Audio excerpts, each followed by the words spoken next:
Hi everyone. So today was the first day back at school, and it's my first year coming back as a new mom. So I thought it was going to be super overwhelming as I got into the groove of things, especially now that we're going into distance learning. But because I'm tech savvy, I think that I have a pretty good hold on the things that are coming our way when it comes to distance learning. But I think that the biggest challenge was getting myself organized. So here are 5 things I did to get myself organized and help me feel better about starting the new school year with a newborn and with kids online. So first thing I did was I closed all my tabs. I had way too many tabs open, and I highly encourage you to do this because not only is it going to stop slowing down your computer, but it's going to be less overwhelming for you when you're trying to share your screen with students or trying to find that one tab that you want to share with them. There is a trick to this because I know all of you want to keep your tabs open. It's called OneTab. So OneTab is a Google Chrome extension that you can download that funnels all your tabs into one tab. And that way you can bookmark your tabs, save your tabs, rename them as a group, and you can open them again later if you'd like.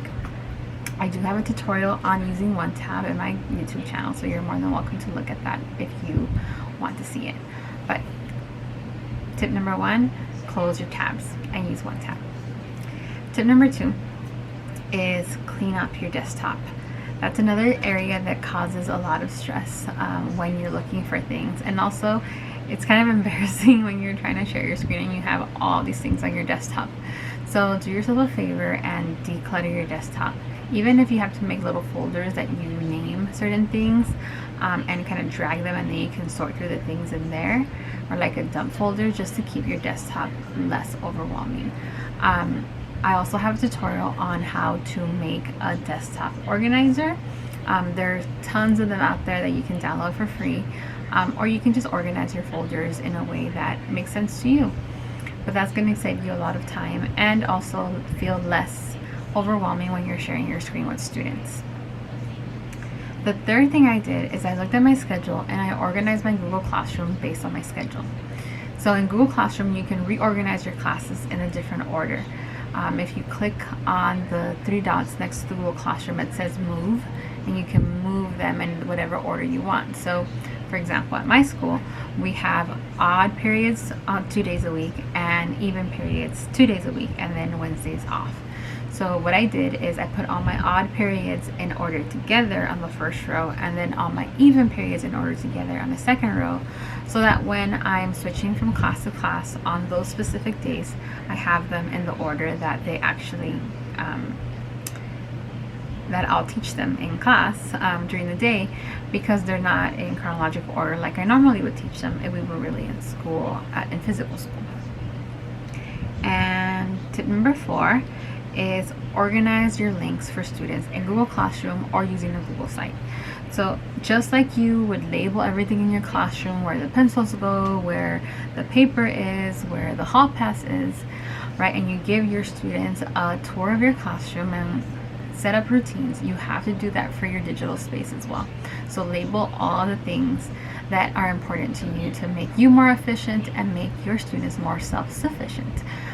So I would highly encourage you to set up in your Google Classroom an area with important links as a material at the top of the page that they can always go to, or set up a Google site where you have all your important links there that they can then reference, right? So get yourself organized so that your students will be organized too. And then finally, get yourself another monitor. You're going to need one because it's going to organize how you look at things during the day. So a dual monitor allows you to have one screen that you use to display things to students, and one screen where you can have a window open that you just need to look at all the time. Like maybe you want to look at their faces in a grid, or you want to, if you have GoGuardian at your school, you can look at GoGuardian on one screen and actually use one to display things. Or maybe you just need to work on something else while they are doing something during your live session. It's also great for when you have district PDs and you're in a meet and you need to look at the session, but you also need to work on something else. It's also less overwhelming because when things are in one place, it's kind of like you're watching a TV show and then you're using your computer to do your work.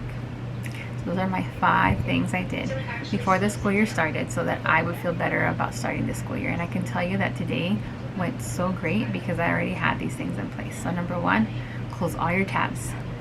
Give your computer a break. Use one tab instead. 2, organize your desktop. 3, organize all the things for your students, just like you would in your classroom. 4, organize your Google Classroom. And 5, get yourself a dual monitor. I hope those help. Have a great school year, everyone.